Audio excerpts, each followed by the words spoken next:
जे काही आजूबाजूचे उद्योगधंदे आहेत, उद्योजक आहेत, त्यांना सुद्धा खूप अडचणींना सामोरं जावं लागतं. त्यांच्याकडे सुद्धा काही तुला एक चिरीमिरी आपलं देणं घेणं चालू असं ऐकायला मिळालं आम्हाला. त्याबद्दल काय खुलासा कराल तुम्ही? साधं सोपं गणित आहे.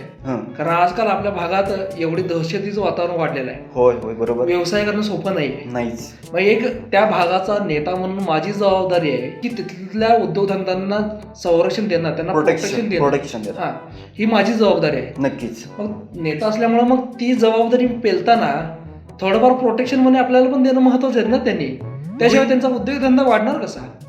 नाहीतर त्यांना उद्योग करणं सोपं म्हणजे ही पण सेवा देताय तुम्ही? हो.